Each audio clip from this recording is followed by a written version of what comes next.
This week on Jersey Matters, remembering the 9/11 attacks with Frank Siller, who turned the tragedy of losing his brother into a foundation to help the families of all who have died in the line of duty.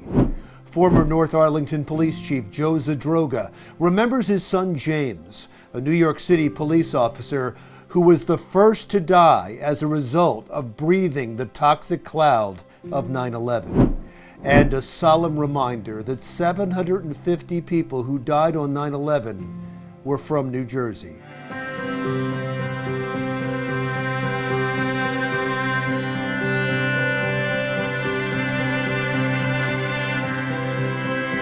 Welcome to Jersey Matters. I'm Larry Menti. It's been 20 years since America was attacked on September 11th, 2001.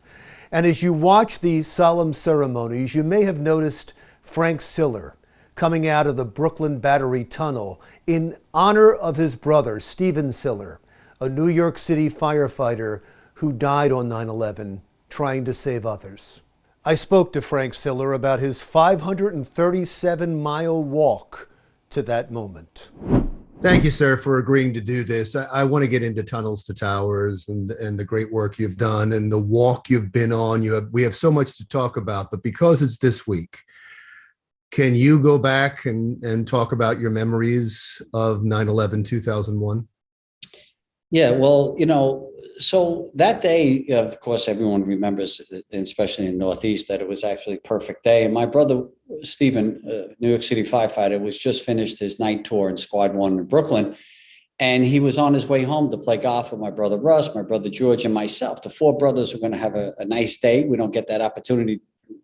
We hadn't had that opportunity too often.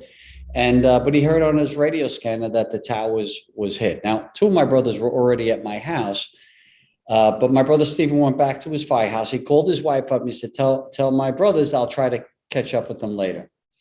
He drove back to Squad 1, got his gear, drove to the mouth of the Brooklyn Battery Tunnel. It was closed for security reasons. And pulled up, car came to a screeching halt. This is what I was told by an eyewitness. A truck came to a screeching halt, hops out, puts his gear on, and runs into the tunnel. Comes out the other side, wants to help and save people, and goes to the South Tower. And we believe the South Tower. He's never recovered, but all his other brothers from Squad 1 perished there on that day, all 11 of them. And while saving people, gave up his life. And we didn't know what he did on 9/11. You say go back to that day. So we knew something horrific was happening, obviously, especially when the second plane flew in. I personally was trying to find out where Stephen was, if he got there or not. And then I remember seeing the South Tower fall and turning to my mother-in-law and saying, Nancy, I think I just lost my brother.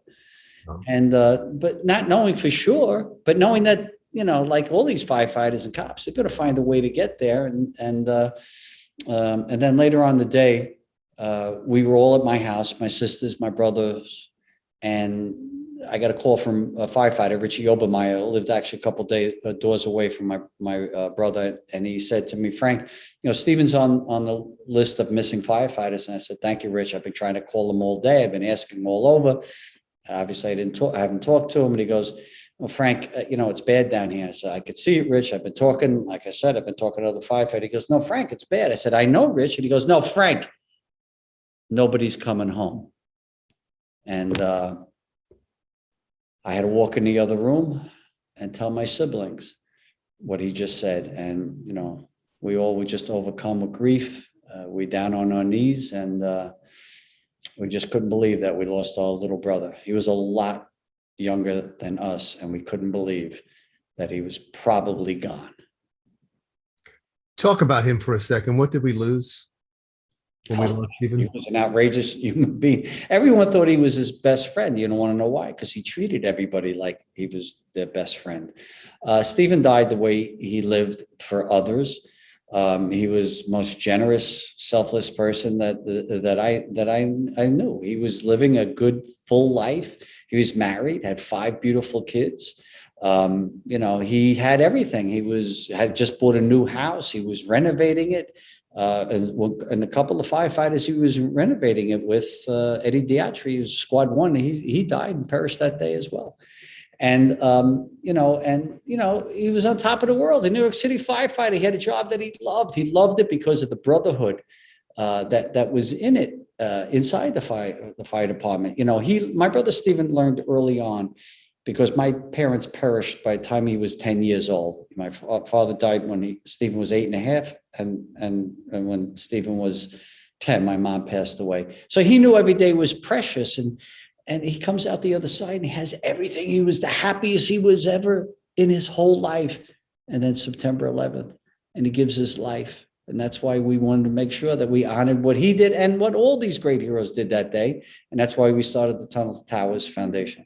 Right. I have great admiration for you, of course, but a great admiration for people like you who don't wallow in tragedy too long, that take a tragedy and make something wonderful out of it, make something positive out of it, that help others that are in your situation, the situation that your family was in. When did you come up with the idea?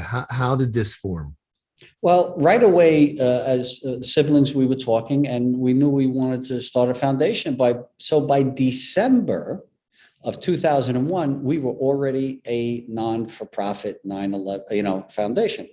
But we didn't know what we were going to do until we decided we're going to have to run through the tunnel every year. That's what we're going to do to honor what Stephen did. And it was a moment that his friend Billy Codd, Stephen's friend Billy Codd, called me and said, "Frank, how about if we have a run?" Because we didn't know how we were going to fund the foundation. We didn't know what exactly how we were going to honor Stephen. And I said, "Billy, run, dinner, golf. I want to do something unique." And he goes, "Frank, I'm talking about do what Stephen did, have a run through the tunnel." And I collapsed. I literally went to my knees, overcome with emotion, because it was the absolute perfect thing to do. And so we, the following year, for the first anniversary, we had the first Tunnel to Towers run. And then we didn't know what we were going to do as a foundation. So I got to make it completely clear that we had none of these plans of the work that we were doing in the beginning. We just wanted to never forget and honor the sacrifice. Let's go from that beginning to where you are now, because your foundation has absolutely grown to something huge and wonderful, because you've helped so many people. Talk about where you are now and how many people you've helped. Well, by the end of this year, we will have delivered 450 mortgage-free homes. Now you could do the math. That's a lot of money. Everybody knows what their mortgage is. So they're not all mortgages. We build a lot of homes. We build smart homes for our country's most catastrophically injured service members. We built over 100 of them all over the United States. The first was from my hometown, Stephen's hometown, Staten Island, New York. And that's how we started. That's what changed the foundation. Once we built this first home for this great hero, Brenda Morocco, nobody was surviving the battlefield with those type of injuries prior to this war. And it changed everything. We said, "Oh my God, we're building it for Brendan. We got to build for these other guys that have these these injuries that are just double, triple, quadruple amputee, quadriplegics, paraplegics, traumatic brain injury where they shot in the head and they can't function. And we have to put all this apparatuses inside these smart homes so their caretakers can take care of them. And then these other ones where they could take care of themselves, these guys that are most independent people in the world, guys and girls, they don't want any help. And these houses give them back that independence, where they don't have to ask somebody, have to go to the bathroom or to make something on the stove, or all these seem like simple things for you and I, but are not for these great heroes that gave their bodies for our country. So we better take care of them.